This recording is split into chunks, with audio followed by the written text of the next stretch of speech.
In the early evening of Saturday the 23rd of November 1963, 11-year-old Patricia Crooks came home with her parents and little sister from the high street where they had made their weekly visit to Woolworths. Patricia always loved Saturdays as her dad bought a bag of warm roasted peanuts from a street vendor and they would settle down to watch one of the 2 television channels for the evening on their rented black and white set. And now here's a special announcement. At 1 o'clock tomorrow, we hope to bring you a roundup of world opinion about the death of President Kennedy. That weekend, the newspapers and TV had been full of the shocking news from America that President Kennedy had been shot and killed whilst on a visit to Dallas. Coming just over a year after the Cuban Missile Crisis had brought the world to the brink of thermonuclear war, the sudden shock and sorrow at the loss of the president also brought fear of further destabilization to the fragile relationship between the US and Soviet Union. The living room of Patricia's council house must have seemed warm and safe in contrast. This is BBC Television. At just after 5:15, the announcer introduced a new programme for BBC Television, and Patricia and her dad were immediately drawn into a fantastical world as the first strains of the bizarre electronic theme tune commenced. Little did young Pat know, she'd one day birth a son who'd subject her to that music over and over again in the decades to come.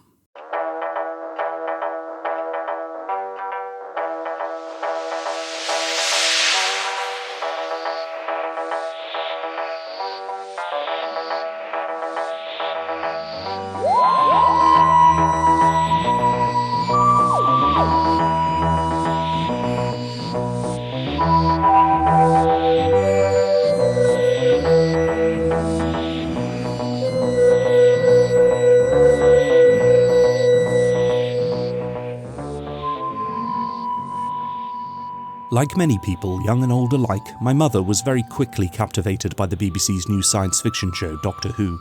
She was never a fan in the modern sense, but fantasy and adventure were definitely her cup of tea, and Doctor Who provided both of these in spades. It was built on a strong foundation of British fantasy literature to create what was a truly modern and unique programme that gripped the interest of a nation and refused to let go for many years.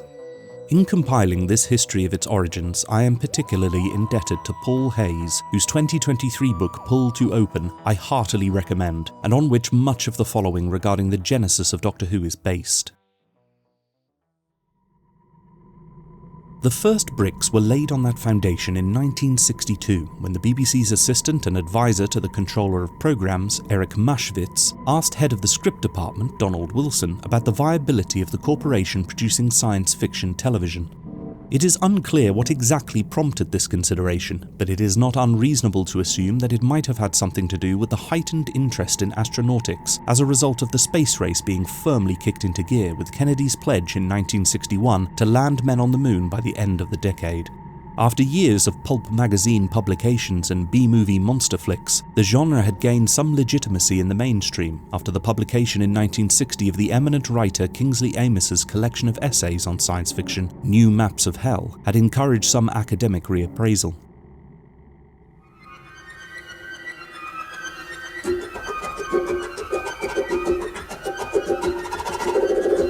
Most likely, however, it was the development of an anthology series by BBC rival ITV, eventually titled Out of This World, which would include adaptations of already published stories by distinguished sci-fi authors like Philip K. Dick and Isaac Asimov, that spurred Maschwitz to investigate whether the corporation should be producing their own serialized science fiction. Wilson quickly tasked the script department's survey group, composed of Alice Frick and Donald Bull, to investigate and assess the viability of producing programmes in this genre, the 2 writers submitting their resultant report on the 27th of April 1962. Interestingly, and perhaps further evidence of the role Out of This World had played in motivating the report, this early investigation centred on the viability of adapting pre-existing science fiction stories already published as prose, and not on the prospect of developing original drama serials within the genre. This is even more interesting when the report cites prior examples of science fiction television, like the influential Quatermass serials of the 1950s, and 1961's A for Andromeda, on which report co-writer Bull himself had worked, both of which had been original stories developed directly for television and proved enormously popular with audiences then and since. The report stopped short of recommending replicating the development of such original drama, but its conclusion that literary science fiction holds little promise for adaptation due to its being too remote, projected too far away from common humanity in the here and now to evoke interest in the common audience, certainly nodded in that direction nevertheless. Despite this somewhat pessimistic view of adapting science fiction stories for the small screen, the report was well received by BBC executives, and a further one was commissioned in May, this time more specifically focused on which particular prose stories could be adapted for television. This report was again penned by Alice Frick, this time with John Braben, whose background in science and children's educational programming presumably qualified him to advise on how to make the sci-fi ideas more palatable. The report begins with a list of requirements which had guided the selection of stories it suggests that is notable as being almost completely ignored in the eventual programme that was to grow from these embryonic discussions. Most significantly, however, an early paragraph points out that the report writers considered two types of stories as suitable for further development, namely those revolving around telepathy and time travel, both of which would be incorporated to varying degrees into the early era of Doctor Who. This second report was duly read and filed away for future reference, but nothing initially came of it. That is, until one of the major players in the creation of the programme entered the frame, Sidney Newman. I eventually became a producer, then an executive producer, and then I got interested in the educational aspects of filmmaking, the informational aspects, and therefore became fascinated by television, because television is a highly efficient way of getting ideas and attitudes and content across to millions of people so easily. Born in Canada in 1917, Newman made his name working for that country's CBC television service as a producer overseeing much of its drama output. In particular, Flight into Danger, a 1956 live television play starring James Doohan, made a big splash, hailed as probably the most successful TV play ever written anywhere by a journalist at the time. It has since gone on to be remade several times over the years, one of which, titled 0 Hour, would eventually provide the basis for the classic 1980 parody Airplane. Flight into Danger's screening on the BBC in September 1956 to similarly effusive fanfare ensured that Newman's name was top of the list for many television executives in England when they were considering how to improve their own drama output. The producer was duly invited to visit the country at the request of the BBC the following year. It was during this visit, however, that he was covertly courted by a competitor of the BBC, ABC Weekend Television, who produced programmes for the ITV network. With an offer of an initial 2-year contract, all travel expenses paid, ABC managed to snare Newman to be their head of drama.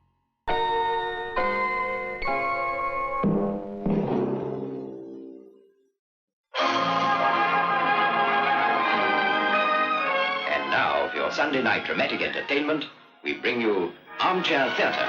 The late 1950s saw ITV gaining a greater and greater audience share over the BBC, with Newman's oversight of the development and production of shows such as Armchair Theatre and The Avengers playing a large part in causing consternation and concern at the BBC. The corporation realised that something needed to be done to regain the advantage over the competition. As such, a confidential meeting was arranged with Newman and the BBC's director of television, Kenneth Adam, in 1961, who, after some protracted wrangling, managed to poach the Canadian producer to come and work for the corporation as their new head of drama. After a presumably resentful ABC released Newman from his contract, he arrived at the BBC in December 1962, ready to undertake a radical shake-up of its drama output. Professionally, I didn't really like what I saw here on television. And it seemed to me the problems were very simple. Most television drama in 1958, and I would say most, I mean 98% of it, consisted of either dramatizations of short stories or novels, or consisted of hand-me-down theater plays, which were adapted for television. Recognizing how significant television had become by 1963 in the lives of the population, with 80% of households either owning or renting a set, whilst only a third had access to a vehicle, Newman undertook a restructuring of the BBC's drama group into 3 departments, comprising, respectively, the series department, for episodic drama with a consistent cast, the serials department, for limited-run, multi-episode stories, and the plays department, for one-off dramas. This restructuring, alongside the BBC being given the green light to begin broadcasting a second channel from 1965, led to an expansion in employees, with the 3 drama departments increasing their numbers by at least 85% over the following 3 years. Newman impressed upon the new department heads the need to assign story editors directly to programs being developed, who would then be responsible for finding and developing writers to produce scripts specifically for television. In March 1963, Newman was summoned to a meeting with Controller of BBC Television Donald Baverstock and Assistant Controller Planning Joanna Spicer to discuss the need of an ongoing serial to bridge the gap between the corporation's popular sports coverage programme Grandstand and the music-themed panel show Jukebox Jury. Good evening and welcome once again to another session of Jukebox Jury. The slot was traditionally aimed at children, with American imports like The Lone Ranger and Top Cat being broadcast since the late 50s, but the executives envisaged a homegrown programme aimed at families, with particular attention given to appealing to the 11 to 14 age group and adhering to the BBC's Reithian values by being educational as well as entertaining. With a lifelong love of science fiction and having overseen the production of several successful children's sci-fi dramas for ABC, namely the Pathfinder serials and the aforementioned Out of This World, Newman suggested to Baverstock and Spicer that a science fiction drama would be just the thing to plug the gap and score higher ratings for the channel. Newman promptly instructed Donald Wilson, whom he had made head of serials, to begin development on the new sci-fi programme, which at this point existed only as a time slot and a target audience. On the 26th of March, Wilson convened a meeting with staff writer C.E. Weber and the authors of the previous year's second report into the viability of science fiction television, Alice Frick and John Braben. In this meeting, several ideas were battered back and forth, including that of a time machine, which Wilson suggested could also travel in space in order to provide a greater variety of scenarios for what they concluded should be a series of serials, a weekly programme that would be transmitted all year round, formatted into 6 or 7 episode stories. Another idea suggested at this meeting by Braben was to have the narrative revolve around a team of scientific troubleshooters employed by the government to monitor and rein in the excesses of scientific experimentation. This notion of unrestrained scientific progress was very much in the public consciousness at the time, if the rather pessimistic predictions of the pupils of Marlborough College, interviewed on the subject in 1966 for the BBC's science and technology programme Tomorrow's World, are anything to go by. I don't like the idea of sort of getting out and finding you've got a cabbage pill to eat for breakfast or something. Oh, I think all these atomic bombs will be dropping around the place. And one will get near the centre, because it will sort of make a huge, great big crater. And then the world will just melt, and the world will become one vast atomic explosion. Wilson had insisted on the need to develop a set of engaging regular characters for the ongoing series, and it can be assumed that Braben's initial idea of a team of scientists initiated a discussion that birthed the embryonic forms of what would go on to be the first TARDIS crew. There was some debate about which type of characters would best appeal to the intended audience, with Wilson suggesting that it should have a pair of young teenagers as its protagonists, but on this the others disagreed, believing that younger viewers would identify more with slightly older characters, in their mid-20s at least. The meeting ended with Weber being tasked to write up a proposal for the team of characters on whom the prospective programme could centre. His eventual report, compiled on the 29th of March, summarises the conclusions of the foursome's discussions and provides a prospective outline of 3 regular characters, all of which are unnamed at this point, comprising a handsome young man hero, a handsome well-dressed heroine, and a maturer man with some character twist. Following the others' objections to a younger character, Weber haughtily writes that child characters do not command the interest of children older than themselves. He also continued to develop Braben's troubleshooters notion. Both ideas were firmly opposed by Sidney Newman, whose penciled notation in the margin points out that he felt a kid character was necessary. And the troubleshooters idea drew a terse no from him. What happened over the next 6 weeks is unclear, as there are no surviving memos, minutes or documents from this period, but what we do know is that it was during this period that what went on to be Doctor Who took recognisable shape. It is conjectured that both Newman and Wilson spent time respectively developing ideas for the program before they then met with Webber, who then drew their ideas together into the first document on which the famous title appears. Subtitled General Notes on Background and Approach, the 4-page memo is the first real blueprint for the show, with the somewhat generic protagonists described in the former concept document finally given some individuality and personality, now becoming young schoolmasters at the school which Bridget, or Biddy, a withered girl of 15, attends. It seems Newman's wish for a kid to get into trouble and make mistakes had been granted. It is clear that the creators took the idea of the older character with some character twist and ran with it, as the fourth character in this ensemble has now become a frail old man lost in space and time with a mysterious past, who can be suspicious and capable of sudden malignance, but who would clearly be the one to provide the MacGuffin to initiate the team's adventures, being the owner of a machine which enables them to travel together through time, through space, and through matter. What is fascinating about this document is that despite all the previous meetings, there is an explicit concern about the program being labelled as either science fiction or fantasy. Perhaps the conclusions of the previous reports into the viability of the genre led to this reticence to adhere to recognisable sci-fi iconography, but whatever the reason, it was to provide the eventual series with one of its core tenets, that of a certain flexibility from story to experiment with different genres, from historical drama to futuristic morality play. Significantly, these concerns about the program being easily pigeonholed led to early considerations of the Doctor's machine, reflecting an uncertainty about how it should be realised. Two extremes are noted to illustrate the point, with the idea of a transparent plastic bubble being conjured to emphasise the absurdity of what is labelled low-grade science fiction, and a humdrum common object such as a night watchman's shelter as an example of the dear old magic door, familiar to the readers of fantasy literature like that of C.S. Lewis.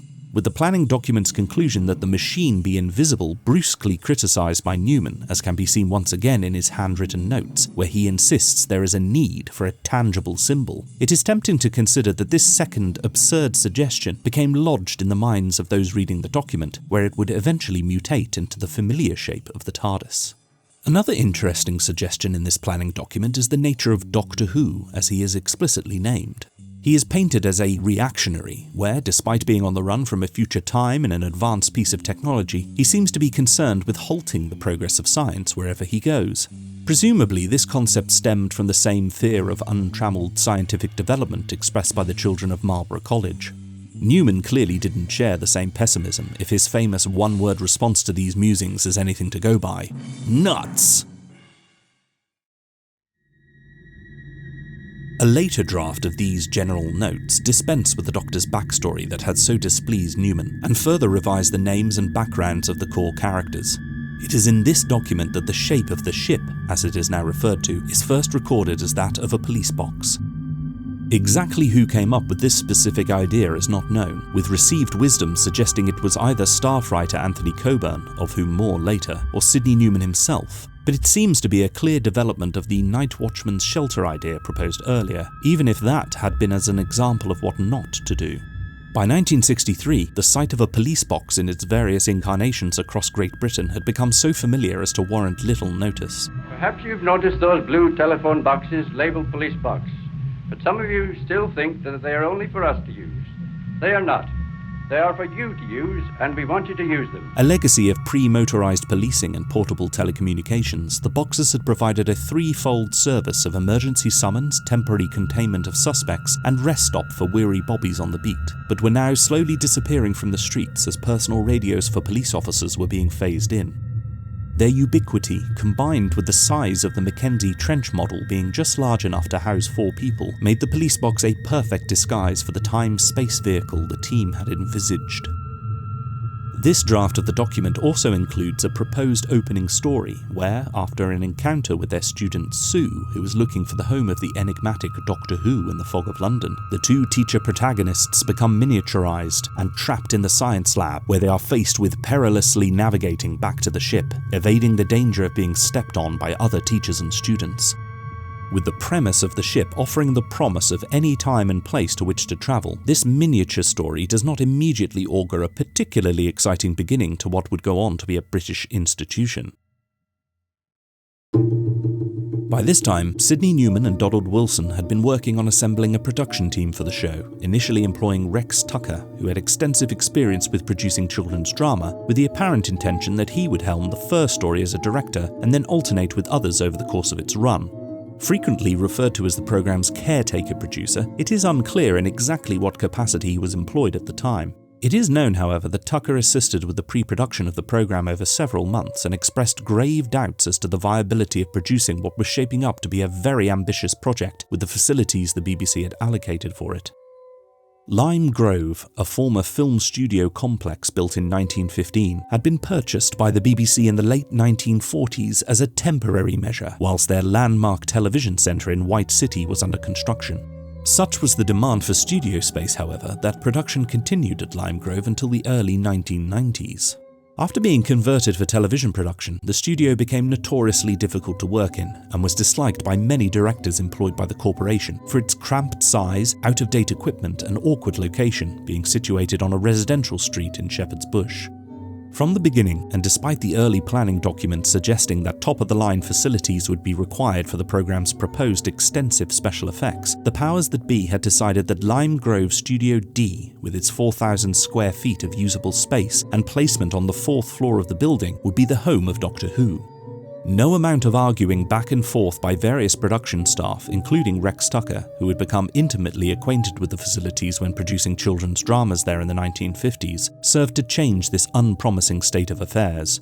It may well have been this inauspicious edict that encouraged Tucker to relinquish his producer responsibilities in June, leaving Newman to encourage and cajole someone fortitudinous or naive enough to take on the role full-time.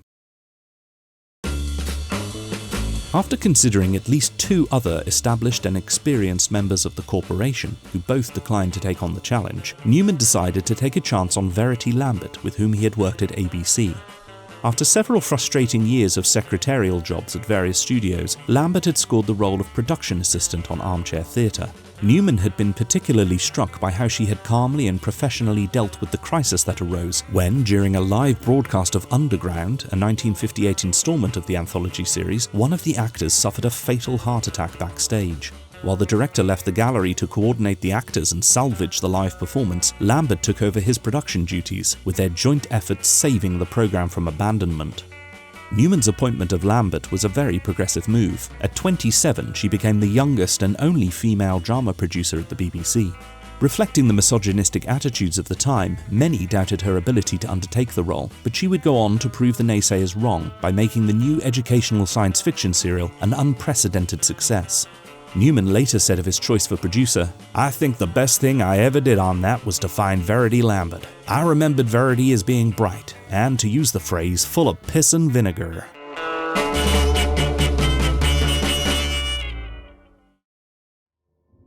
Her relative inexperience was taken into account, however, by the appointment of Mervyn Pinfield as associate producer, who had enjoyed a long career in television and therefore had a detailed understanding of the kinds of technical requirements a science fiction programme might have. Meanwhile, Donald Wilson had chosen David Whittaker to be the programme's story editor, in which position he would have creative input and oversight of the show's scripts, with responsibility for finding good writers with engaging stories to tell. With Newman dissatisfied with C.E. Webber's draft for the opening story, by this point titled The Giants, in large part due to the special effects demands that would be too expensive or downright impossible to realise at Lime Grove, Australian expat Anthony Coburn was commissioned to tackle the serial instead, using Webber's work as a basis for the first episode of what would now be 4 instalments. Over the process of writing several drafts of this new script, initially titled The Tribe of Gum, the main characters evolved into their eventual forms of Mr. Chesterton and Miss Wright, science and history teachers respectively, with the third character eventually gaining the name of Susan and becoming the Doctor's granddaughter, after concerns were raised as to what the audience might make of the nature of their relationship travelling around together before being joined by the 2 teachers. The first episode would draw strongly on Webber's rejected scripts and the extensive development notes compiled over the previous year, whilst for the 3 final instalments, Coburn would pen an adventure into Earth's prehistory. Meanwhile, with Rex Tucker still intended to direct for the programme, but no longer being available to helm the first story, 24-year-old Waris Hussein was assigned the job.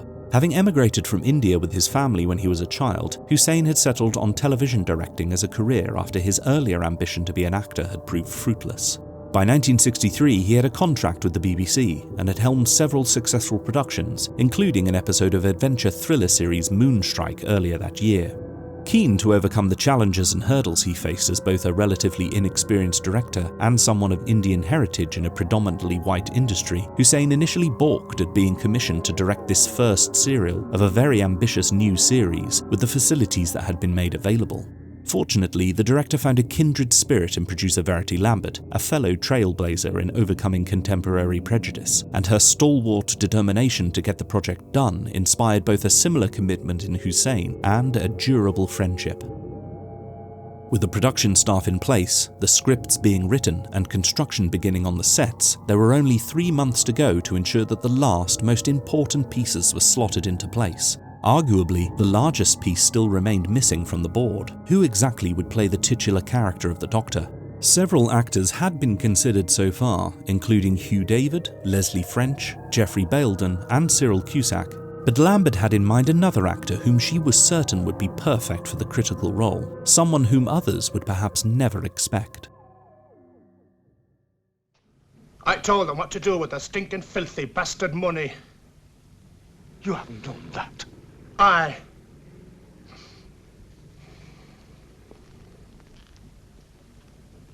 You're not crying about it, are you? You're not crying. So it was all for nothing, eh? Yeah. Hey, Dad! I was only kidding you about it. I was only kidding. How much do you think it is? You tell me, Frank. You tell me. 1,000 quid. Nay. William Hartnell was born in London in 1908 and endured a difficult childhood, suffering the indignities of being an illegitimate son of a father he never met. Considering this shameful, he would in future conjure an alternative history for himself and never discuss the truth of his origins, even with family and friends. Indeed, the truth of his past only came to light many years after his death when his granddaughter Jessica Carney unearthed an autobiographical text he had penned when he was only 15 that detailed how, suffering the sometimes violent excesses of his mother, he was unsuccessful at school and dabbled in petty crime such as stealing food and sneaking into the cinema to watch Charlie Chaplin comedies in particular. Fortunately for Hartnell, he met the artist and collector Hugh Blaker whilst learning boxing at a local boys' club, and the wealthy gentleman quickly became the young man's mentor, encouraging and supporting him when Hartnell found himself drawn to the theatre. After a year at the Italia Conti Academy of the Theatre Arts, Hartnell joined the Victorian actor-manager Frank Benson's touring company. It was here and later, when he made the move to weekly repertory theatre, that Hartnell gained valuable experience in learning lines and performing to a schedule that seems impossibly grueling, with regular stagings of 2 separate Shakespeare plays on the same day. After falling in love and marrying fellow actor Heather McIntyre following a tour of 2 plays in Canada, Hartnell made the transition to film, where, after a time playing primarily comic characters, he found himself beginning to be typecast as gruff military or tough guy types. Well, he looks all right, Charlie, to me, sir. Corporal Tupper, you know better than speak about an officer like that. Well, sir, you gave me permission to speak freely. That'll do, that'll do. Lieutenant Finch is here to take over this depot for a couple of weeks whilst the CO's away on leave. And Charlie or no Charlie, he'll be treated with respect just the same as any other officer at all times. Got it? Yes, sir. Right, dismiss. And take that basket with you. Out that way. Right, sir. A Charlie with a ponytail, eh? Just my horrible luck. It was a role he played well, having a somewhat fierce countenance and commanding voice, but like any actor, Hartnell began to tire of being cast as the same character type repeatedly. Fortuitously, it was his performance in the Richard Harris starring realist drama This Sporting Life that brought his talents to the attention of Verity Lambert. She knew from his successful stint on television comedy series The Army Game that Hartnell could play irascible and cantankerous, but his touching performance as the rather pathetic and broken figure of Dad in This Sporting Life proved to the producer that here was an actor with the range needed to take on the role of the Doctor. I'll see you then, Dad. You don't mind me helping you, do you, Frank? Why'd you say that? Well, you know, I mean, if I'm in position to help, I think it's only right. Aye, I think it's right. You don't mind? No. I don't know what you're talking about. Oh, well, that's all right then. I'll see you. You know, any time at all. Aye, see you, Dad.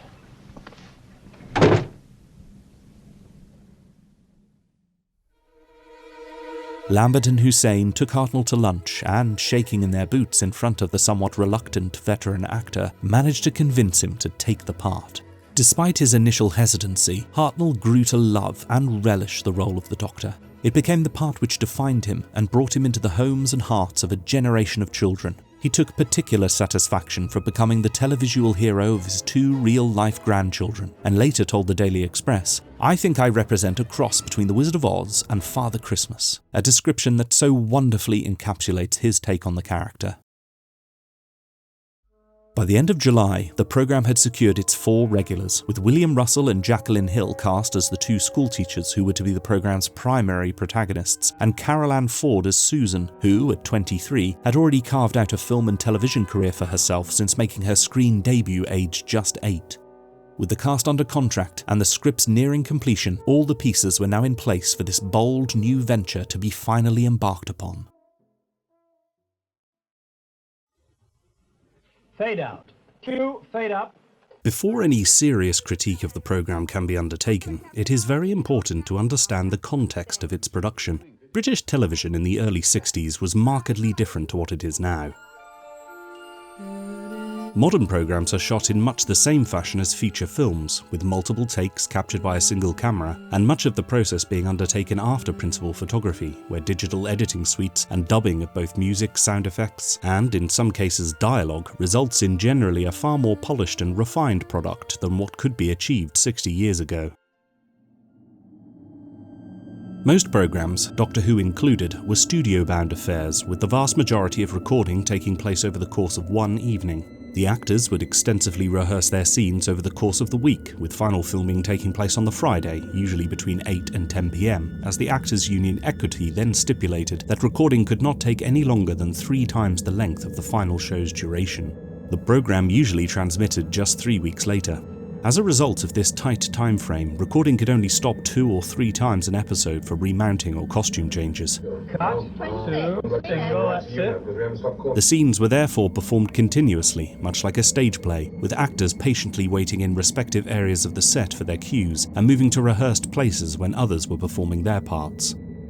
The multiple cameras were bulky, mounted affairs with extensive cabling. They could move, but this had to be carefully worked out ahead of time by the director and rehearsed by the operators, much like the stage directions of the actors.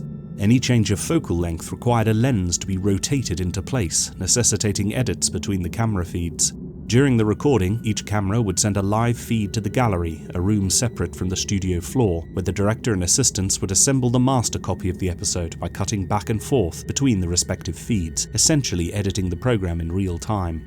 Some sound effects and music were played into the studio during recording, but most were dubbed onto the final edit the following week. The programme was essentially shot as live, a format which anyone who has ever watched a news bulletin or charity fundraiser will know is open to any number of blunders. Any mistakes at any stage in this process, either by cast or crew, were incredibly costly in both money and time, and therefore, much like live television, anything that did go a bit awry remained in the final transmitted product. The schedule was also gruelling. Akin to a modern soap opera, the early years of the series were produced in seasons of 39 to 45 episodes, which meant that the production team and actors were pretty much working continuously for the whole year. Not gone yet? Obviously not. I'll ask a silly question. I'm sorry. It's all right. I'll forgive you this time. Another aspect that is important to consider is that home televisions at this time were much smaller and displayed a much lower definition than what we are used to now.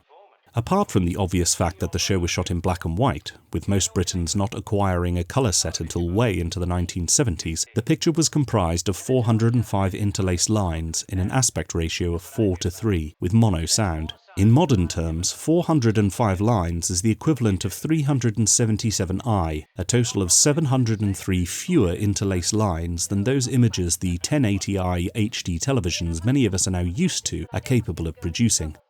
Not only the images, but the size and technology of screens has improved. I have a reasonably modest 32-inch smart TV in my living room, but even this is around 10 inches larger than the average screen size of home televisions of the 60s. It's also a flat LED screen as opposed to the thick, lead-lined and slightly curved glass of a cathode ray tube, which caused further distortion to the original image. When I watch Doctor Who now on my upscaling Blu-ray player and my flat screen, I see details and imperfections that a contemporary audience would never have spotted, and, unless the episode was particularly popular or significant, might never get the chance to see ever again in those times prior to home recording and playback, with repeats few and far between.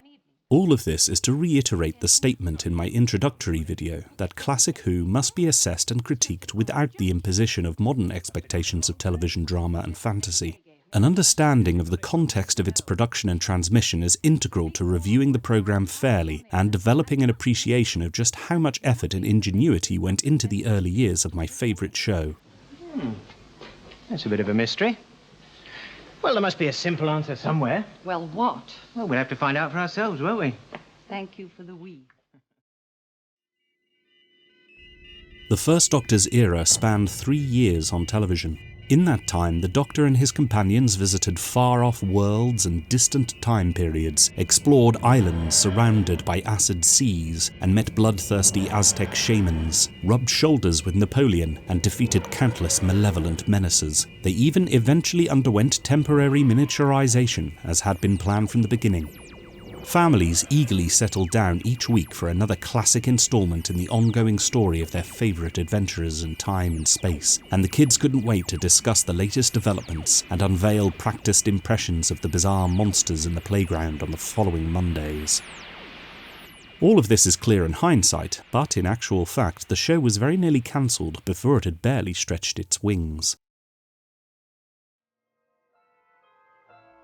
Reflecting the experimental and ambitious nature of the proposed programme, it had been decided from early on in the production process that the team would be given the opportunity to record the first episode as a pilot, with the option of remounting the recording if it was felt that changes were needed. It was hoped that this wouldn't be necessary, however, and this safety net likely did little to relieve the stress and pressure of preparing for the filming of the first episode undoubtedly felt due to the tight schedule. Production had already been delayed several times as a result of the protracted process of developing the initial scripts and coordinating with a design team who were quick to point out the impracticalities of handling the extensive work demanded of them with little notice. It was not until September the 27th that the pilot episode finally went before the cameras. If the pressures concomitant with producing television drama under those contemporary conditions, and with the technical limitations of almost obsolete equipment, weren't enough for Waris Hussein, then the presence of Sidney Newman and Donald Wilson in the control box must have done little to help calm his nerves. 10 seconds. The recording was plagued by technical problems. Feel it. Feel it. You feel it? With the scene needing to be completely reshot owing to an issue with closing the TARDIS's doors. These people are known to you, I believe? What are you doing here? Beyond the technical snags, however, which were actually quite common considering the nature of television production at the time, Newman was not entirely happy with the result, and took Lambert and Hussein out to dinner to elucidate his concerns. He was disappointed by how Susan came across as too aloof, too mysterious and off-putting. Considering the title of the episode is An Unearthly Child, one would probably expect this aspect of her character to have been obvious before the cameras had started recording. Young man, is it reasonable to suppose that anybody would be inside a cupboard like that? Is it therefore unreasonable to ask you to let us have a look inside? You have no right to be here. You're hiding and trespassing. In particular, though, Newman found the characterization of the Doctor too harsh, menacing and nasty, wishing him to be funnier and more cute. We saw her come in and we haven't seen her leave.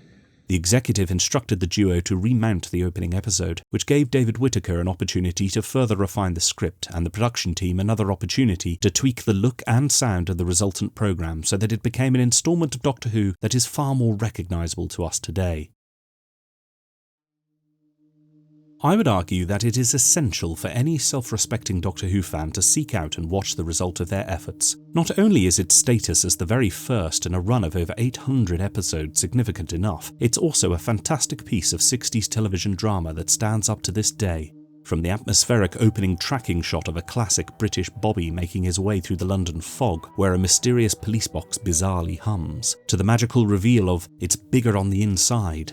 to that iconic first cliffhanger of the ominous shadow of a fur-clad savage cast across the sands of prehistory, these 25 minutes are sure to intrigue, excite and seduce viewers into the enigmatic world of the Doctor and his adventures. Watching it with the hindsight of over 60 subsequent years of the programme's plot and character development, it's easy to forget how unusual and gripping this first episode must have been. From the very first scene, there is established what was to become the classic motif of the show, the juxtaposition of the ordinary with the extraordinary. Let me get this straight. A thing that looks like a police box standing in a junkyard, it can move anywhere in time and space? Yes. Quite so. But that's ridiculous. I would argue that this is one of the major reasons for the show's success. Lots of science fiction before and since has shown us magical and bizarre worlds, but Doctor Who is one of the few to allow us access to these through the seemingly familiar everyday objects and locations we take for granted.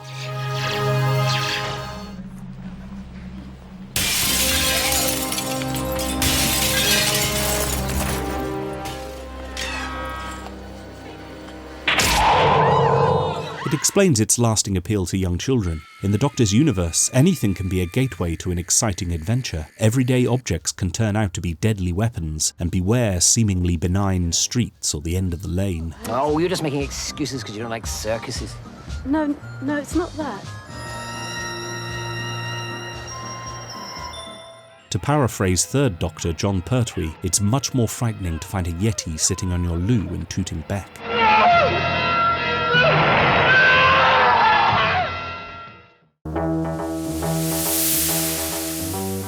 This, first and foremost, must have been exemplified when the initial notes of the programme's wildly unfamiliar theme music began to pulse out of people's familiar television sets. It was written by prolific and award-winning Australian composer Ron Grainer, who had made a name for himself creating the music for several highly regarded BBC programmes.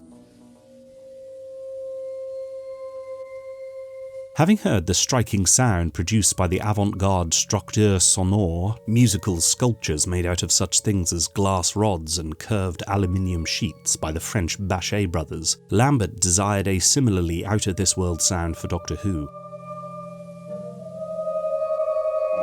Fortunately, the BBC had established the Radiophonic Workshop in 1958 specifically to provide electronically generated sound effects for their programming. Indeed, the aforementioned Quatermass serials, specifically that year's Quatermass and the Pit, had benefited from music and sound design created by the workshop. Considering the limited technology available at the time, with the first commercially available synthesizers still a few years away, it isn't surprising to learn that many of the workshop staff served their assignments there reluctantly, grappling with banks of oscillators and tape loops. After Grainer had composed the theme tune, it was then passed to the only employee of the workshop who had actually requested to work there, 26-year-old Delia Derbyshire. But those basic sounds aren't really interesting in their raw state like this. To make them of value for a musical piece, we have to shape them and mould them. But using all of these, we can build up any sound we can possibly imagine almost. We spend quite a lot of time trying to invent new sounds. I mean, sounds that don't exist already, sounds that can't be produced by musical instruments. With the haunting sound of air raid sirens lodged in her mind from childhood, Derbyshire brought her background studying mathematics and later music at Cambridge to her role, wrangling the primitive machinery of the Radiophonic Workshop and, assisted by her colleague Dick Mills, crafted one of the most iconic pieces of music ever recorded.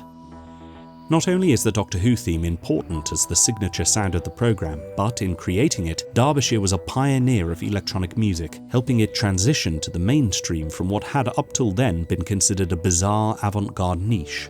As an employee of the Radiophonic Workshop, however, she was denied credit for her contribution to musical history for many years, the BBC considering anything produced by the workshop as special sounds and not music, so as not to step on any of their official music department's toes. It would take 50 years until this injustice was finally addressed when Derbyshire's name appeared in the credits of the anniversary special The Day of the Doctor.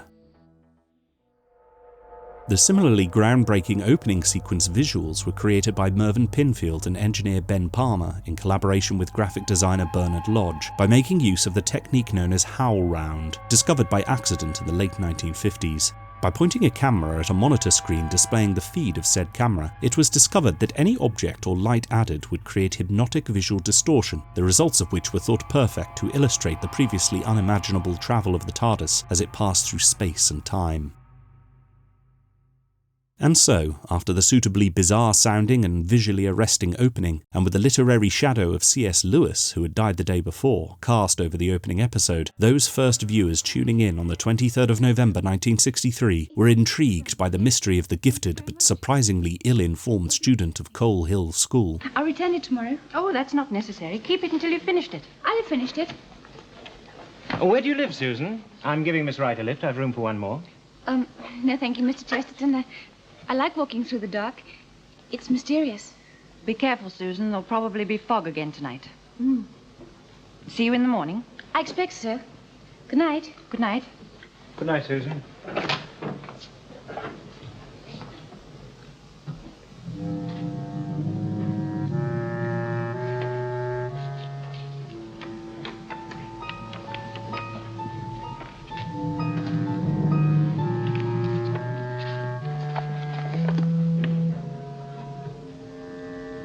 That's not right.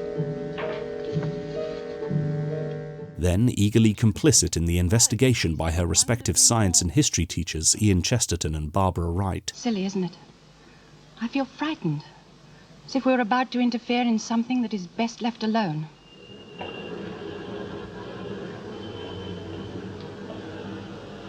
Come on, let's get it over with. As they force their way into the police box, which stands in an old junkyard, in which they believe the strange old man they have encountered has imprisoned said student, the camera pulls back to reveal the startlingly white and startlingly spacious interior. Close the door, Susan.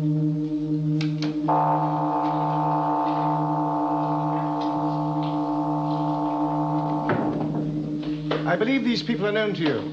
They're two of my school teachers. It cannot be overstated how impressive this first reveal of the TARDIS's dimensional transcendentalism must have been. I knew something like this would happen if we stayed in one place too long. But why should they follow me? Is this really where you live, Susan? Yes. And what's wrong with it?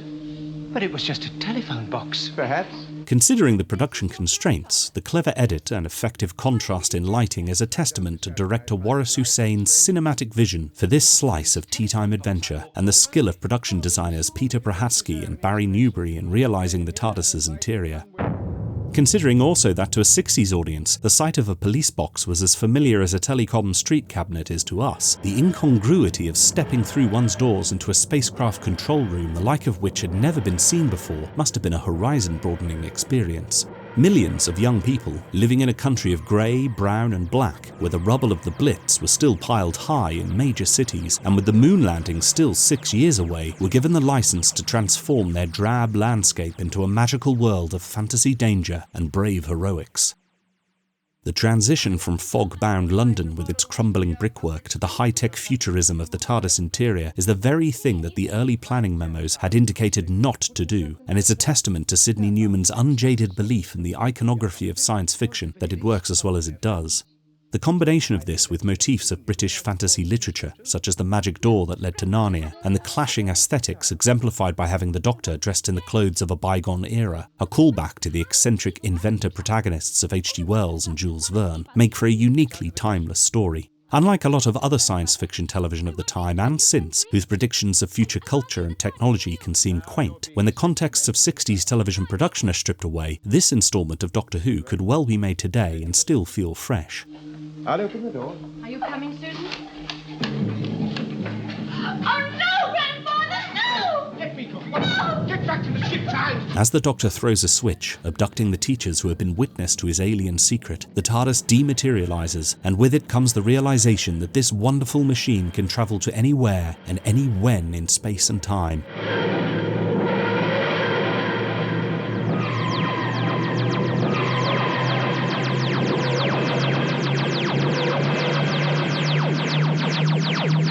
The Doctor does not know how to navigate it. They could end up literally anywhere. And where are they?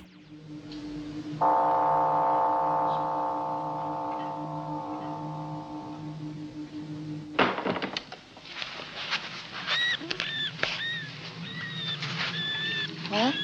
Earth. 100,000 BC. Okay, not quite the alien landscape we may have hoped for, but surely we're in store for a rollicking rampage through pre-history, the Doctor and companions having to fend off the predation of saber-toothed tigers, or dodging the vast masses of woolly mammoths lumbering through the desolate wastes. How very disturbing. Sadly, no. Rather, our heroes will spend the vast majority of the following 3 episodes imprisoned within a cave while some early humans debate the magic of fire. Tell me what my father did to make fire. I never saw him make it. That is all I know. Actually, I don't mind the full first story. It affords the opportunity to develop the central characters and their quite conflicting relationships with each other. If you've never seen Classic Who and you choose this as your initiation, you'll find yourself surprised at how undoctorish the Doctor truly is in this story. From smoking a pipe, something he quickly gives up after the events of this adventure, to quite clearly intending to stove in the head of an injured caveman with a rock, he's rather a nasty piece of work. Let go of me. What are you doing? Well, I was going to get him to draw our way back to the TARDIS. This serves to reflect how, in the beginning, the Doctor, despite being the title character, was not necessarily intended to be the primary protagonist. Do you want the women to do the job for you? Oh, pretty well. Initially, the role of the moralistic hero is clearly assigned to Ian. Indeed, William Russell was cast with heroic characteristics definitely in mind.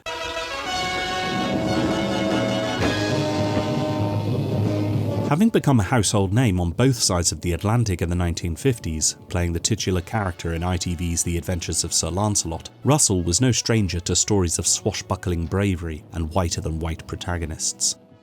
From the off, Ian is a character who faces threats with bravery and selflessness, motivated by the desire to protect the TARDIS crew, especially vulnerable Susan, and later her replacement Vicky. He argues for the moral high ground, and is quick to reprimand the early self-centered motivations of the Doctor. Yes, that's why I don't want to stop here too long. Do you think I want to? No. We'll change the order. You and Susan go in front, Barbara and I'll bring up the rear. Susan seems to remember the way better than any of us. Well, you seem to have elected yourself leader of this little party. There isn't time to vote on it. Just as long as you understand that I won't follow your orders blindly. If there were only 2 of us, you could find your own way back to the ship. Aren't you a tiresome young man? And you're a stubborn old man. One could argue that his is a rather two-dimensional character, but I have always found those first 70 episodes featuring Ian and Barbara comforting because of their familiar archetypal schoolteacher presence in the face of the bizarre otherness of their adventures. Alongside all this, I just can't not love his endearing dad dancing to the Beatles.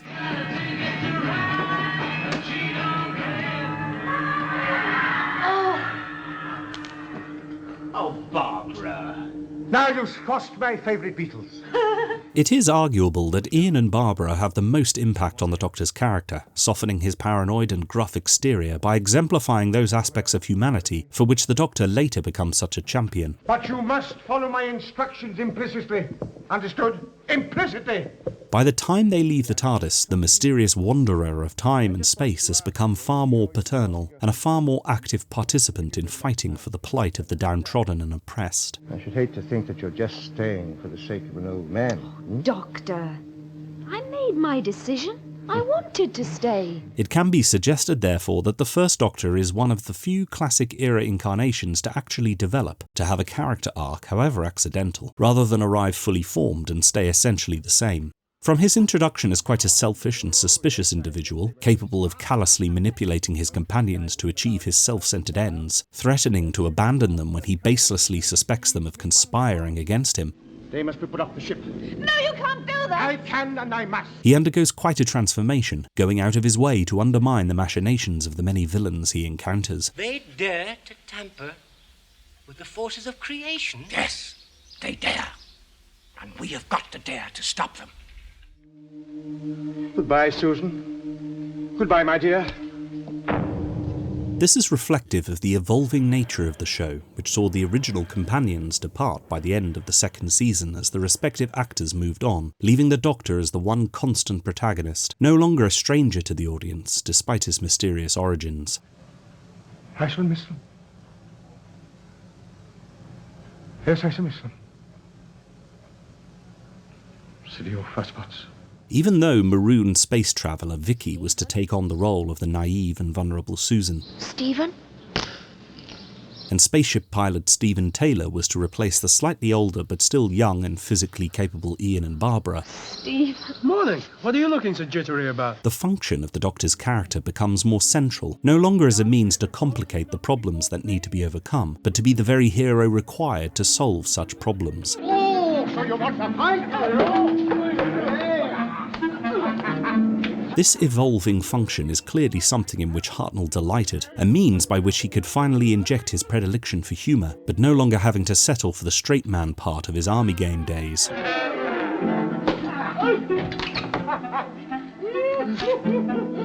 His mischievous giggle and the gleeful impishness in which he revels while thwarting his enemies is an aspect of the First Doctor that at times goes unnoticed in retrospectives of his era, and even the later narrative of the show itself. I call them all. I am the master.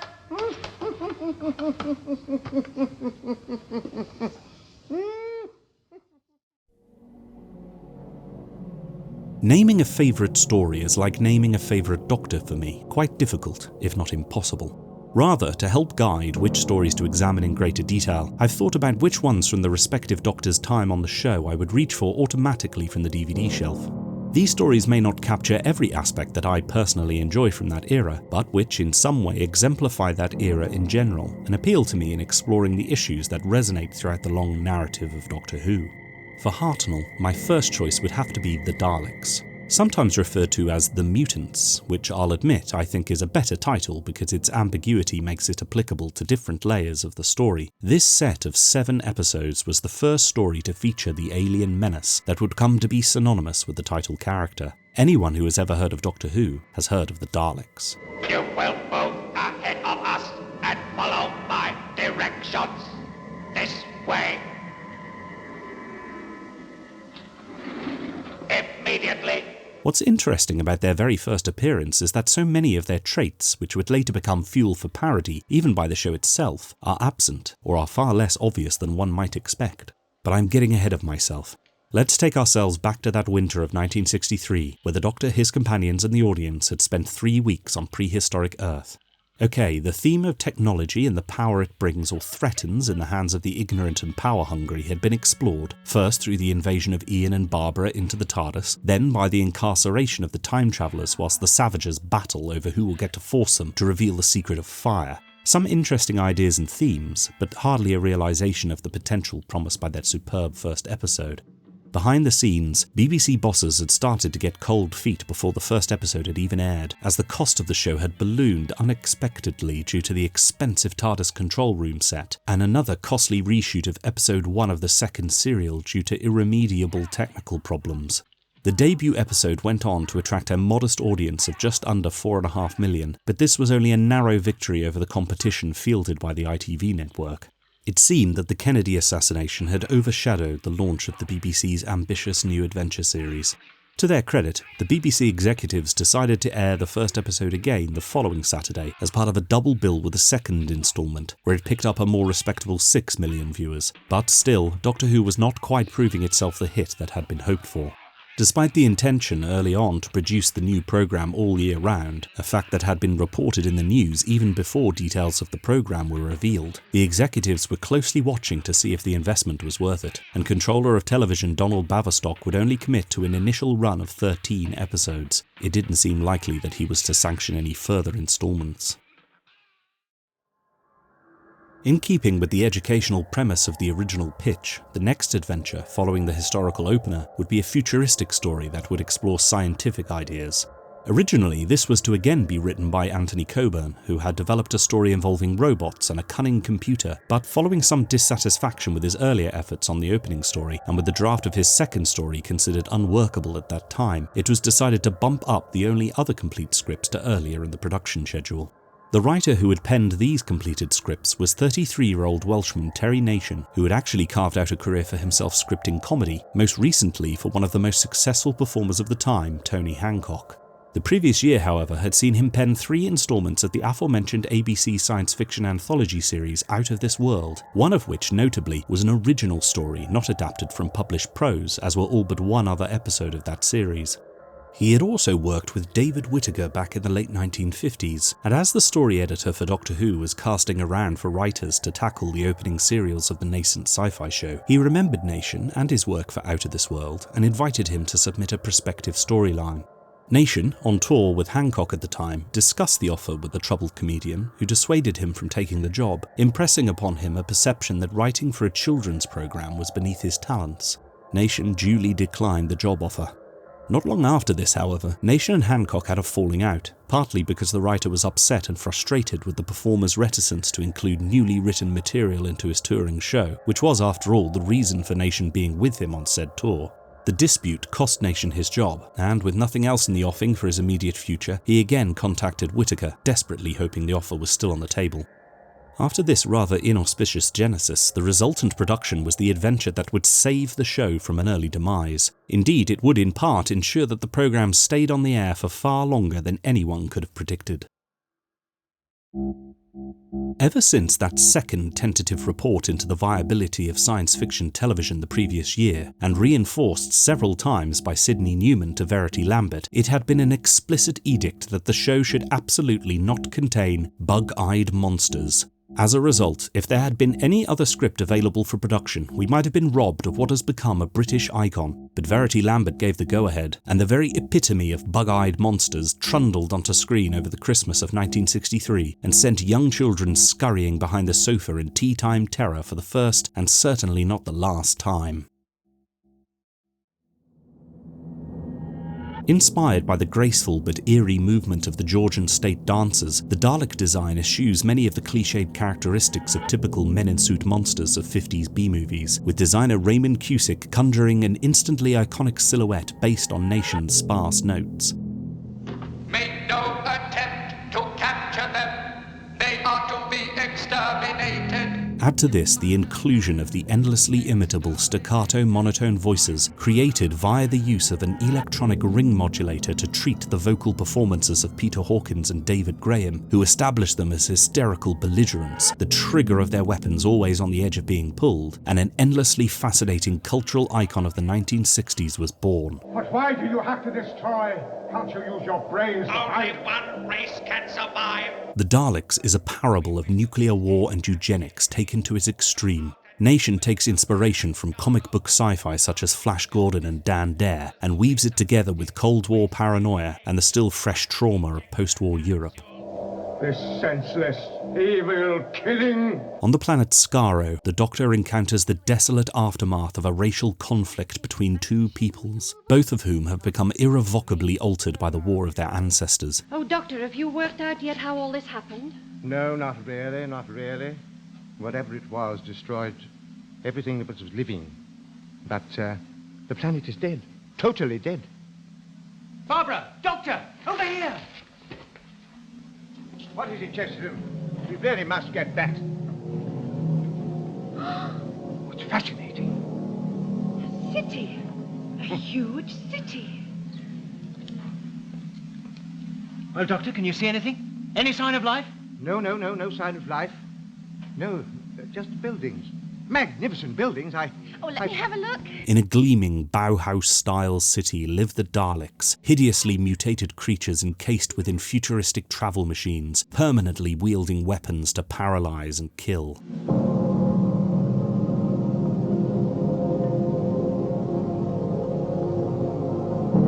Forests petrified by the neutron bombs which brought an end to the war surround the city, and amongst plants which crumble like stone live the descendants of the Thals, now mutated into distinctly Aryan forms.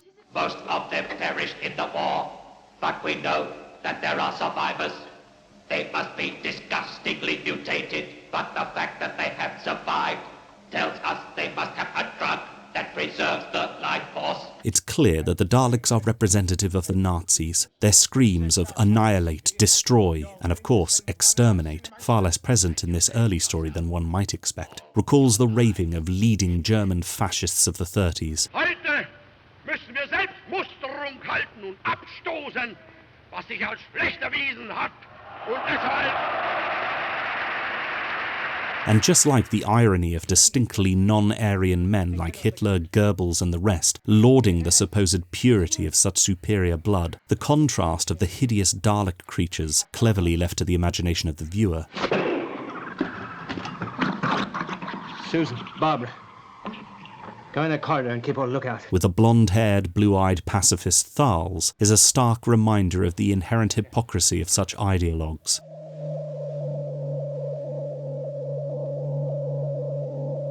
The Wellesian concept of inhuman creatures housed within armoured death-dealing travel machines, their single baleful eye-stalks scrutinising our heroes with contempt and enviously monitoring the world outside the city in which they are imprisoned, is a genius idea, successfully fusing late Victorian sci-fi with post-war anxiety over the direction of scientific progress and man's capacity to bring about the death of a planet.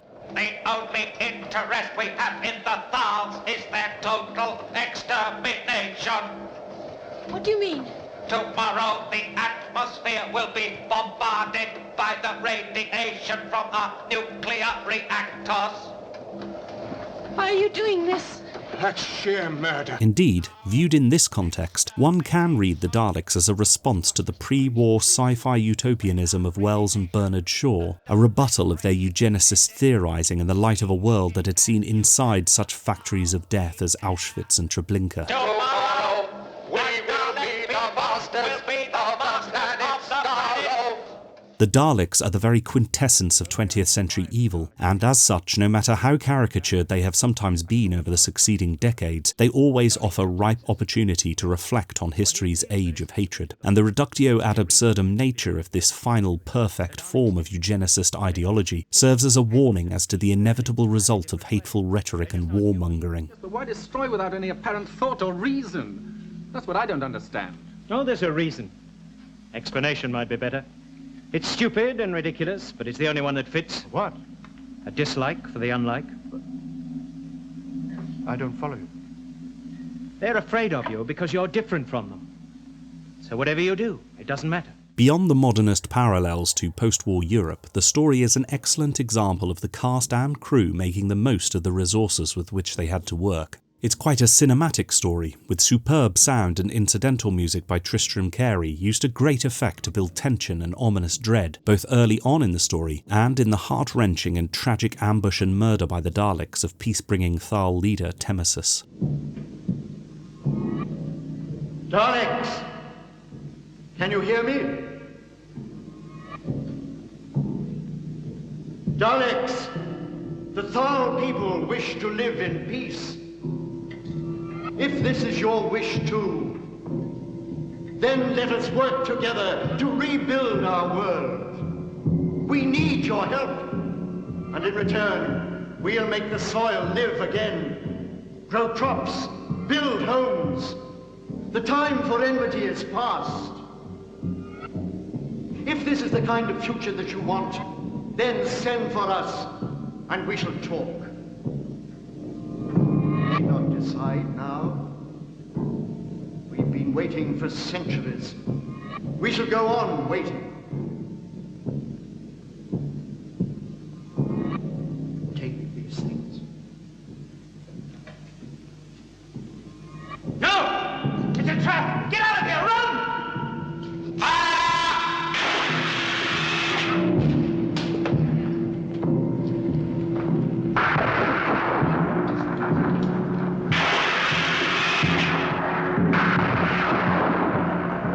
The look and sound of the city reflects the antiseptic and soulless futurism of fascist design fantasies, with the doors, lifts and corridors creating and sustaining an uncomfortable claustrophobia throughout the first few episodes.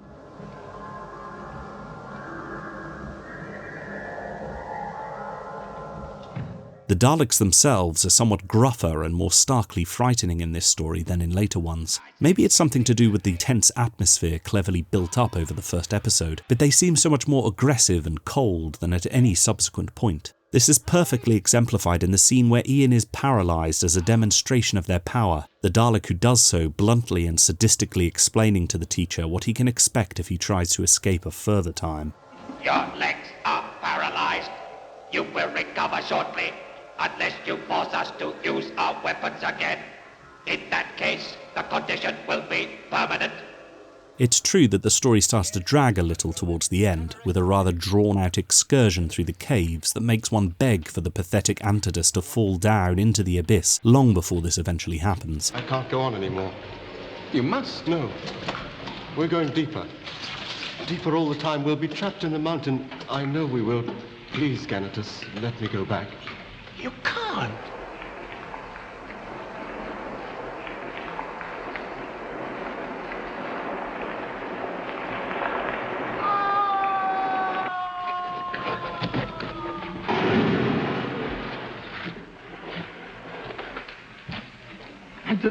However, there's still exotic and exciting drama to be had in these later installments, with the Lake of Mutations and its half-glimpsed terrors recalling the stagnant pool outside the gates of Moria in The Lord of the Rings, in which hides the mysterious Watcher with its writhing tentacles. What was it? Did you see anything? The story ends with the Daleks defeated, their power supply cut off, leaving them to expire inside the metal prisons to which they retreated long ago. If only there'd been some other way.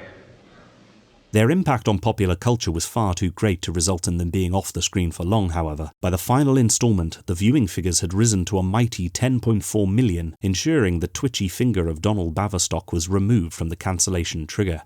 A sequel story was soon commissioned that would see the Daleks invade the very streets outside the viewer's doors the following year.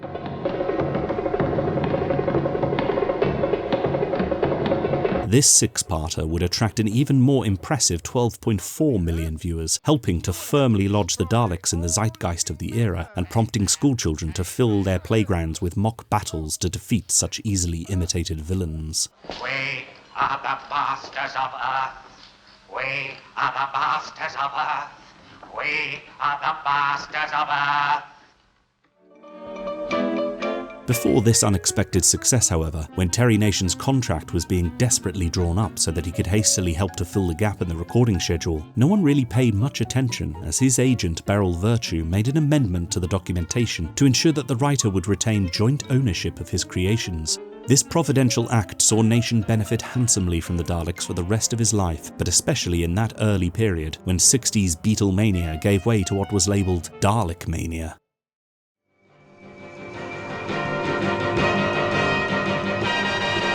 By Christmas 1965, a plethora of merchandise had hit the high street at prices to suit every budget, from the 1-inch tall Dalek Rollikins, which cost £1, to the holy grail of Doctor Who merchandise, Scorpion Automotive's Dalek suit, which sold for an eye-watering £8, 15 shillings and sixpence, around £200 in 2023. The value of this item was only to skyrocket in the years ahead after a devastating fire in 1965 destroyed the factory that produced them and pushed the company into receivership soon after.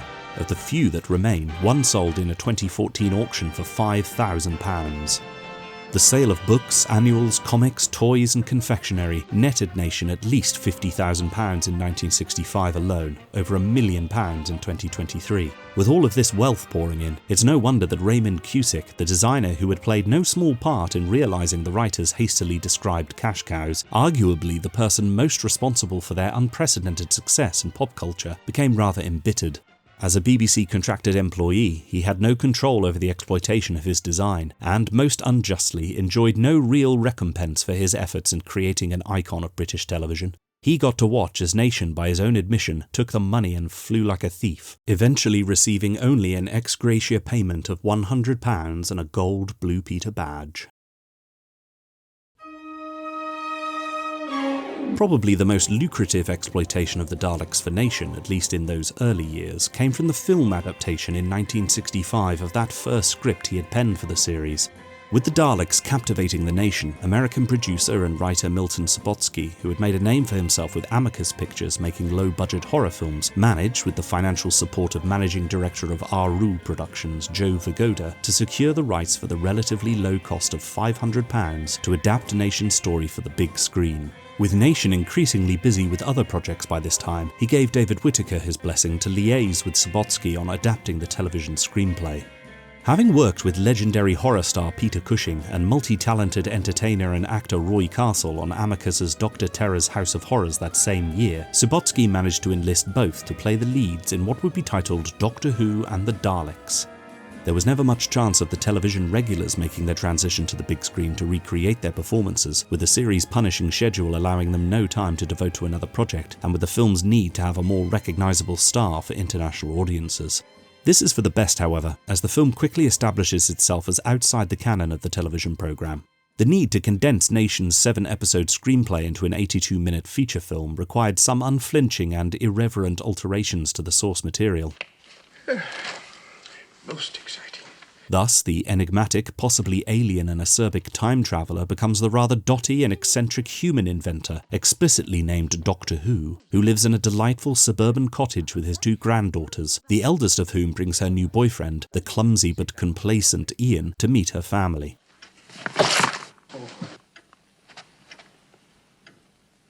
Soft centres. Eager to show off his latest invention, a time and space vehicle called TARDIS, an accident propels the group into the far future and onto an alien world where a breezy and cut-down version of the original Dalek serial ensues.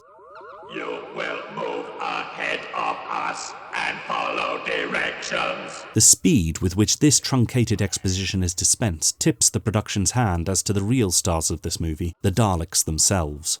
Despite having a relatively low budget in comparison to others of the time, the film still had over 10 times the money that had been available for its TV counterpart, and the studio ensured this money was wisely invested in the creation of 18 Dalek props. Destroy the house!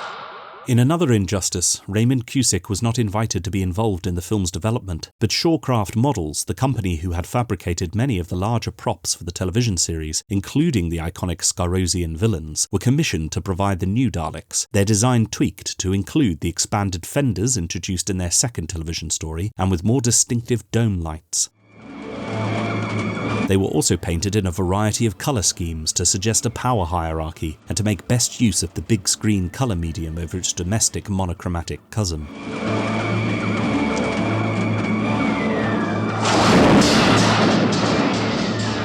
After initial plans of installing flamethrowers as the Dalek weapons were abandoned due to concerns raised over how this might affect the awarding of a hoped-for U certificate, the design team elected to use fire extinguishers so that the monsters could spray jets of gas to kill or incapacitate their foes.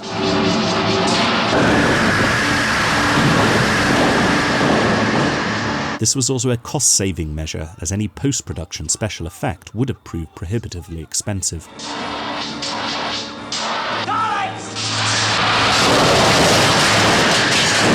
The resultant film was a fun little romp, the comparatively breathless pace for a 60s movie ensuring that it's still compelling today, with a Technicolor aesthetic that recalls classic B-movie sci-fi like George Powell's The War of the Worlds and The Time Machine.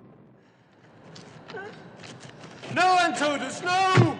Although lacking the menace of its source material, the film has a whimsical sense of humour, and one could detect a certain amount of good-natured fun poking at the original's expense when the caving scene involving Antodus is reworked. Hey! Get me out of here! He's all right. Oh, what a relief. Despite some critical panning upon its release, Doctor Who and the Daleks was successful, earning a place in the top 20 highest-earning films in Britain for 1965. As such, a sequel was inevitably commissioned, this time an adaptation of the second televisual Dalek outing, and dispensing with the lead character's inclusion in the title. Daleks Invasion Earth 2150 AD, as it was rather awkwardly named, saw the majority of the crew return, but with some alterations to the principal cast. Accompanying the returning Cushing's Doctor and Roberta Tovey's Susie was new addition to the Who family, his niece Louise, played by Jill Curzon, and slightly bumbling policeman Tom Campbell, played by actor and novelty hitmaker Bernard Cribbins, who was well on his way to establishing his national treasure status even then. Continue your patrol! We'll have to make a break. Once they get us inside the saucer, that's it. There is no hope. Isn't there? Watch me. Thompson, come back! Come back, Thompson, you'll never make it! Thompson! Thompson, look out! Look out!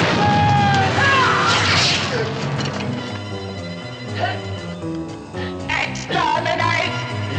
Exterminate!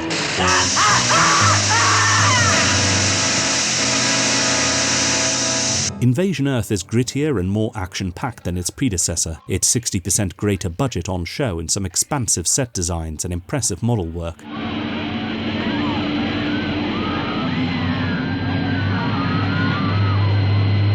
There's still some space for humour, however, with Cribben's slapstick stylings when disguised as a Roboman aboard the Dalek saucer providing some light relief from the increased body count.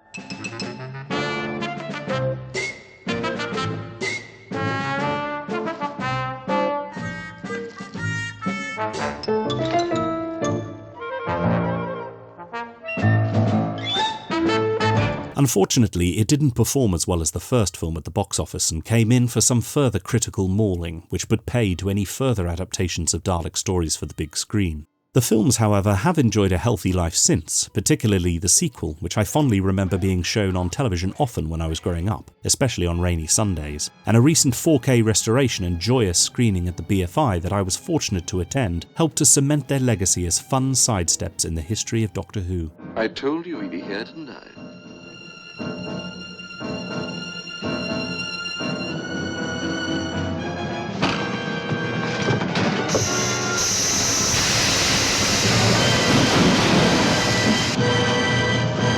No doubt part of this longevity is down to its central antagonists, proving that even after 60 years the Daleks are still the biggest draw for audiences of Doctor Who. After those initial Hartnell adventures, they would go on to appear in some fashion with every Doctor. Even that first foray onto their dead planet would find itself re-edited and colorized as part of the 60th anniversary of the program, earning a Blu-ray Steelbook release, which surely could not have been even conceived of back when the cast and crew recorded the story over those cold Friday evenings in the winter of 1963.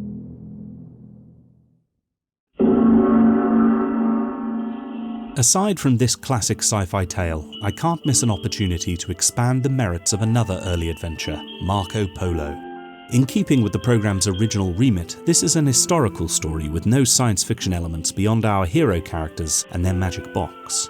The programme would seesaw between these two formats for its first few years before the production team would jettison the historicals as a result of lower audience appreciation scores in comparison to the more popular sci-fi installments. I've always felt this a great shame, as the pure historicals are some of the best stories of the early programme, with fantastic scripting by such great writers as John Lucarotti and David Whittaker. Sire, with all the strength at my command, I urge you, sire, abandon this pretense of peace. Pretense, sir? Here's an opportunity to save the lives of many men. And you do not, but turn it down, without any kind of thought. What do you think you are doing? I speak as a soldier. Why are we here in this foreign land if not to fight? The devil's horde, Saracen and Turk, possess Jerusalem, and we will not wrest it from them with honeyed words. With swords, I suppose? Aye, with swords and lances, or the axe. You stupid butcher! Can you think of nothing else but killing? Compelling performances from actors on more comfortable ground with terrestrial characters. Oh, come, General. You would be more than just a figurehead. Yes, I know I would. I'm glad you appreciate it. And costumes and props raided from the BBC's stores rather than having to be scratch-built. How do we look? Oh, good gracious. Absolutely absurd. Why you got to dress yourself up like Tom Mix, I can't imagine. You're asking for trouble. Why can't you wear inconspicuous clothes like I do? Oh, what about me? Don't you like it? Well, that is certainly wrong with it. They also afford the opportunity for the early programme to explore some of the moral and ethical quandaries that the ability to travel in time might present. Barbara, no. It's no good, Doctor. My mind's made up. This is the beginning of the end of the Sun God. What are you talking about? Oh, don't you see? If I could start the destruction of everything that's evil here, then everything that is good would survive when Cortez lands. But you can't rewrite history. Not one line. Barbara, the High Priest is coming. Barbara, one last appeal. What you are trying to do is utterly impossible. I know. Believe me, I know.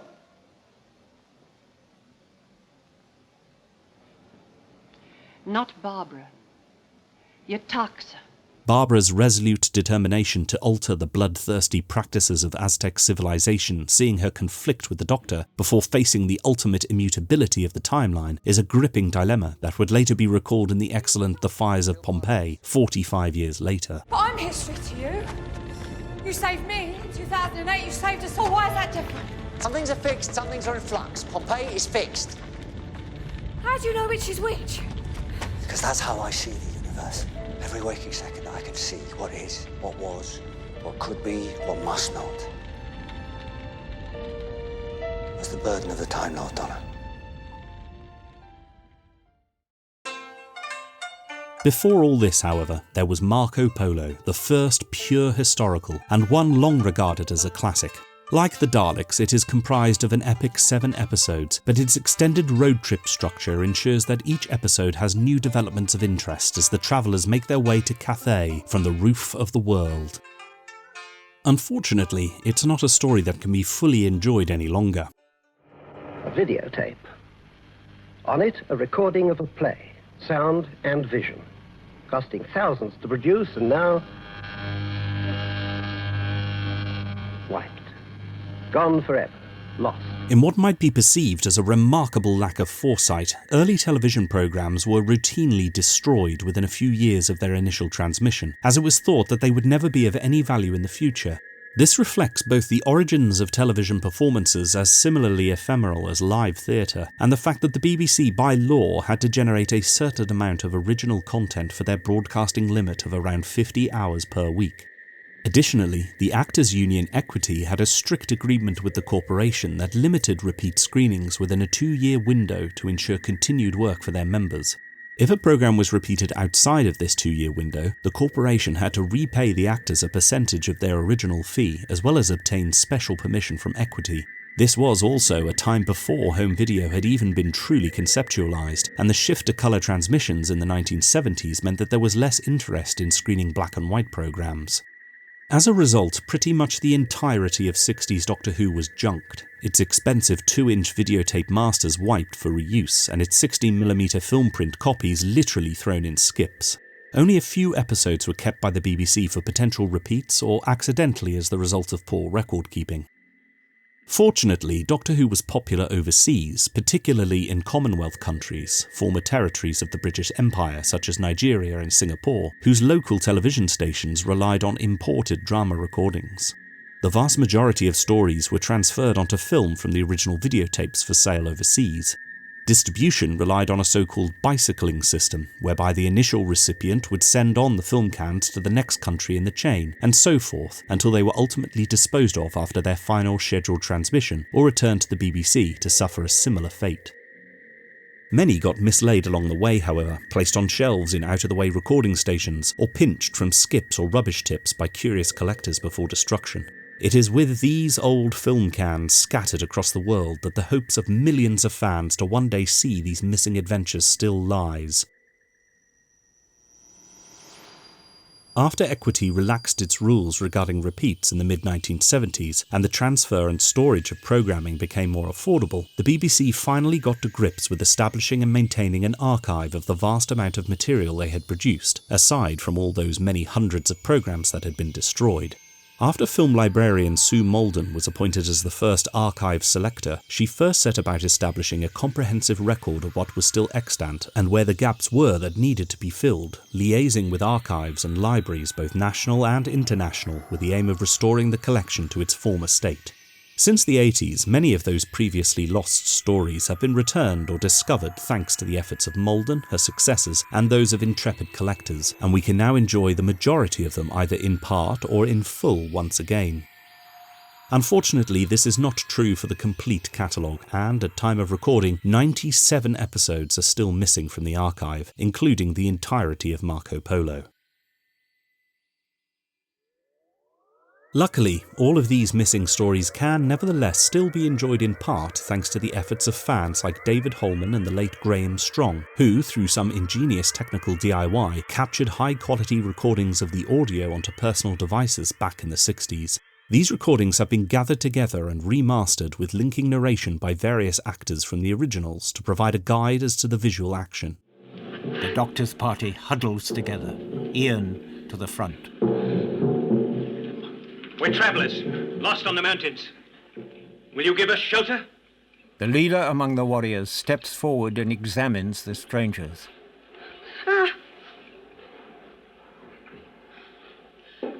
Before turning to his men. Hear me, Mongols. In these parts live evil spirits who take our likeness to deceive us and then lead us to our deaths. Let us therefore destroy these evil spirits before they destroy us. We're not evil spirits. We are people like yourselves. There have also been efforts to plug the gaps by combining the audio recordings with newly crafted animation. Your plan is foiled, sir. You cannot fire the rocket. But the varying cost and profit from these have made the release schedule rather intermittent. Another lucky find is a wide collection of stills from the majority of the episodes.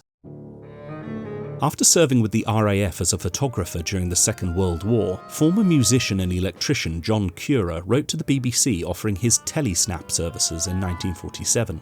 This was a process by which photographs could be taken of television broadcasts using a special camera built by Cura himself, capturing what at that point would be the only record of the actors' performances and the cinematography of the directors. Dependent on the desires of the client, the result would be contact sheets of between 60 to 200 miniature stills from the transmitted program, with enlargements of individual frames available for additional cost. The fee for Cura's cheaper service per episode was still a hefty £3.03, around £70 in 2023 money, and had to be paid for out of the budget for the story, so it's little wonder that there is not a complete set of telesnaps available for all the missing episodes, as Verity Lambert's successor John Wiles must have considered the expense not worthwhile. Fortunately, all but one instalment of Marco Polo was captured by Cura, and it was in this fashion, listening to David Holman's recording of the original audio and looking at Cura's telesnaps, that I could come as close to watching Marco Polo as is currently possible. Here's water, Marco Polo. He upends the gourd. Come for it.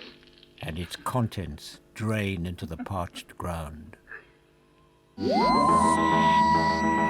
It's a real shame that we no longer have the story, as from all accounts and the production images it's clear that the design work was sumptuous.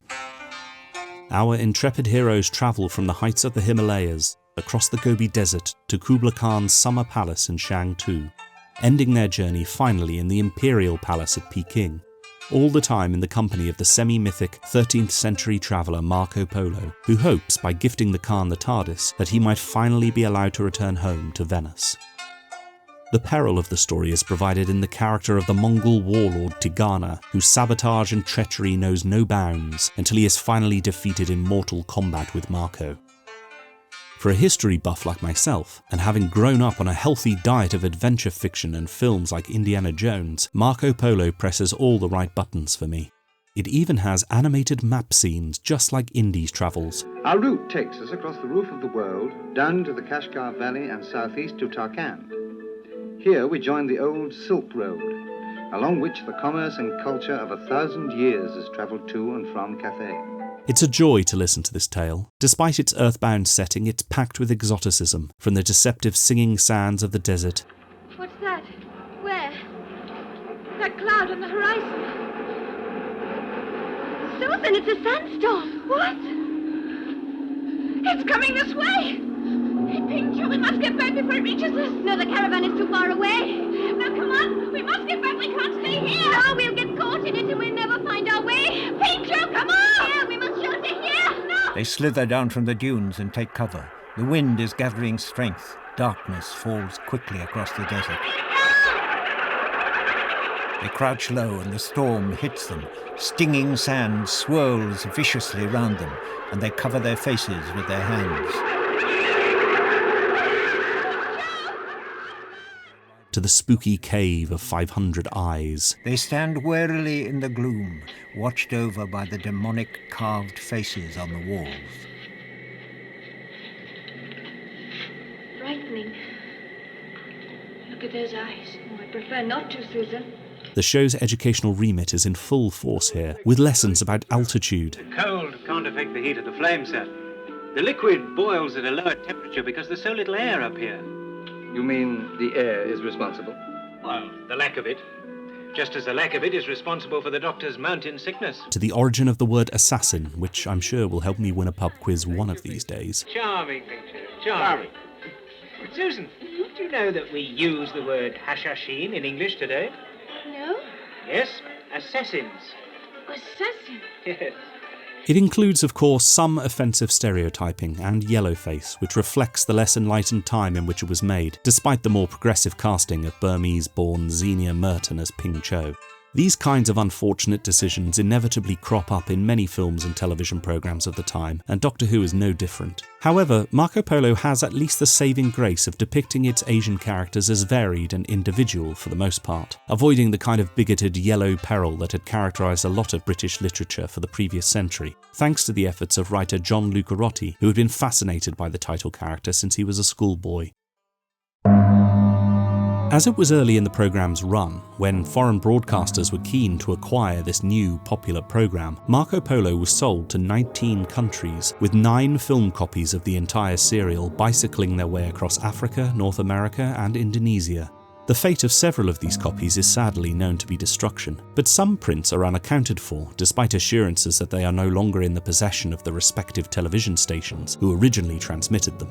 Such a large number of copies makes Marco Polo far more likely to be found either in part or in whole than many other episodes currently missing. My fingers are firmly crossed.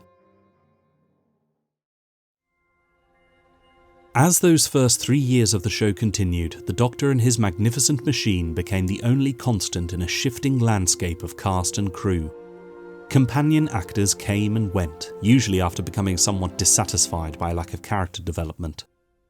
Original story editor David Whittaker also departed after helping to craft the classic scene in which Susan leaves the TARDIS. Believe me, my dear, your future lies with David, and not with a silly old buffer like me. One day, I shall come back. Yes, I shall come back. Until then, there must be no regrets, no tears, no anxieties.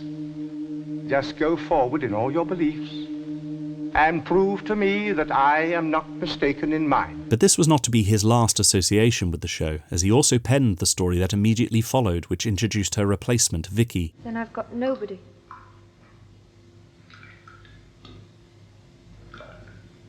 My dear, why don't you come with us? Hmm? In that old box? We can travel anywhere and everywhere in that old box, as you call it, regardless of space and time. And would return in later years to write further stories, including 2 iconic Dalek adventures for Hartnell's successor. His position was filled by Dennis Spooner, who would bring his long experience of writing for comedy to bear on the series, penning and overseeing several stories that injected much more humour into the programme. What's the matter, my slip showing? No. I was just thinking what a splendid-looking Roman you make. Oh. Well, yes. I wasn't so modest, I'd agree with you.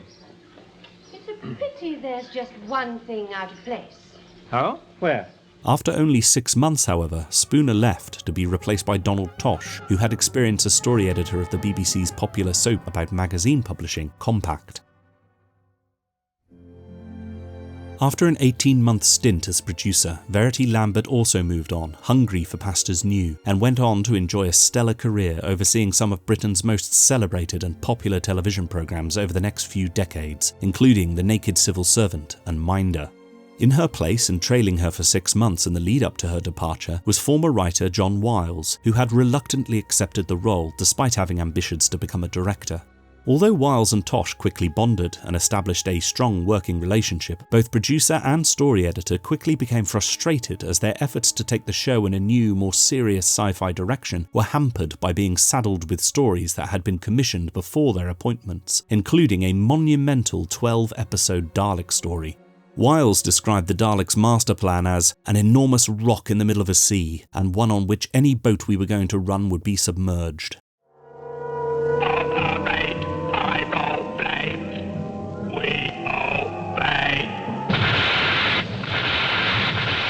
Its epic length was very much a decision handed down from the BBC higher-ups, and perfectly exemplifies the corporate approach to wringing every last potential out of commercially successful ideas. The resultant behemoth that straddled the Christmas of 1965 tested both the production team's stamina and that of the audience. I can see nothing. There is a being near us. Fire at any movement.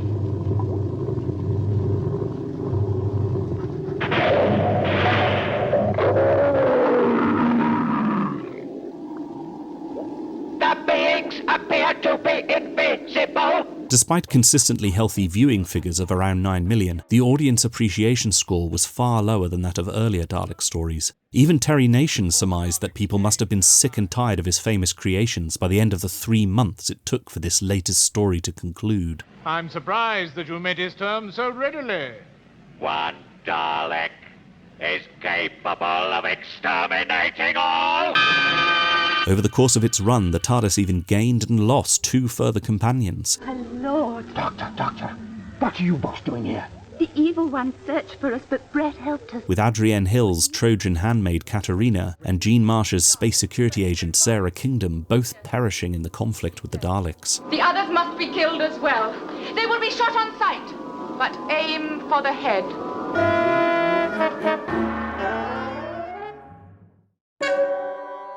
By this time, frictions between the lead actor and the producer were threatening to derail the programme. Hartnell must have begun to feel quite alone as the original ensemble, both in front and behind the cameras, moved on to pastures new.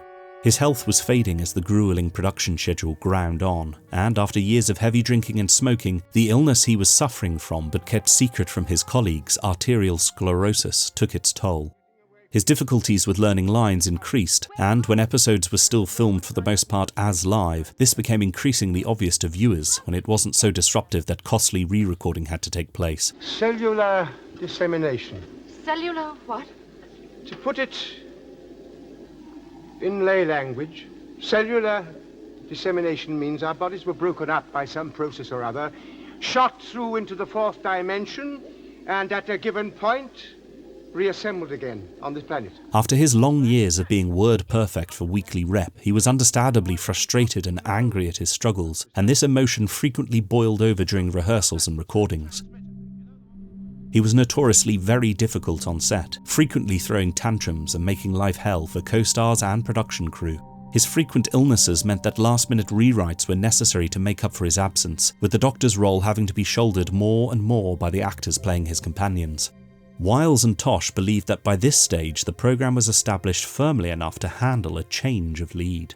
Hartnell's contract would also soon be expiring, and so the producer and story editor began to draw up a plan to write Hartnell out during the upcoming The Celestial Toymaker, which, as it featured a villain who had godlike powers, and an extended sequence where the Doctor would be rendered invisible, gave them the opportunity to change the lead character's appearance, and therefore cast a new lead, in a way that would make sense in the story. There was no point in giving you back your power of speech if you're going to just sit there silent and sullen.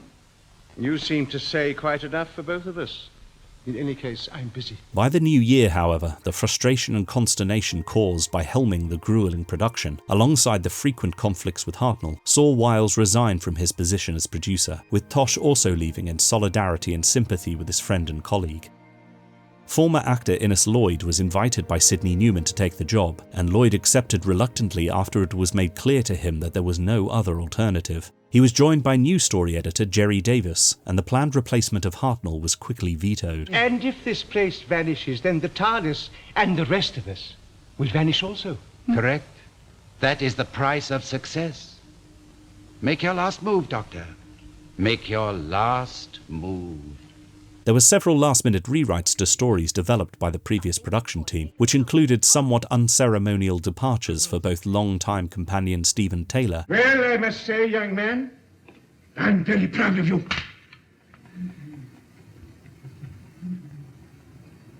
Goodbye, Doctor. Goodbye, Stephen, and good luck.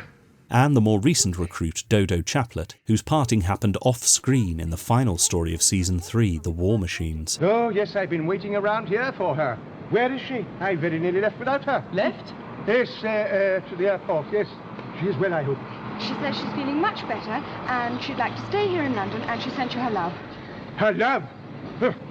There's gratitude for him. These characters would be replaced by new duo Ben and Polly, who exemplified the more up-to-date, swinging 60s contemporaneity that the new producer wanted to inject into the programme. Dick, you're Fab Gear. Fab Gear? Who's your friend? He's not exactly a friend. I've just met him. His name is Ben. Ben, the doctor. Yes, how do you do, sir. my boy? I don't see Dodo about.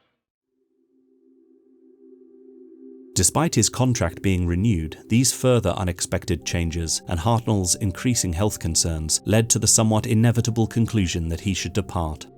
Reportedly, it was the man himself who grudgingly informed the producer that he felt it was time to leave the programme, and on the 16th of July 1966, he returned to his home in Mayfield, East Sussex, to inform his wife Heather that he was relinquishing the role that had revitalised his career. She later described how heartbroken he was at this eventuality.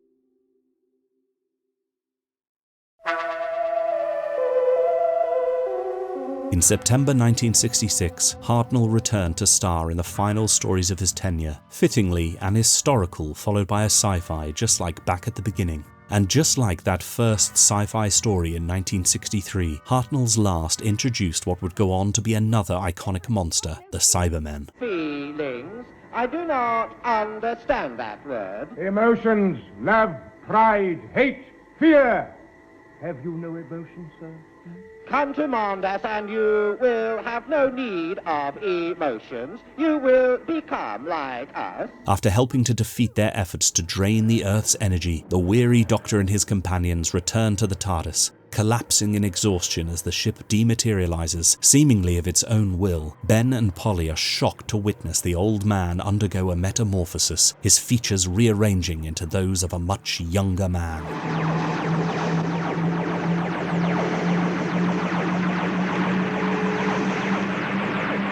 The die had been cast, but could the show survive this latest gamble?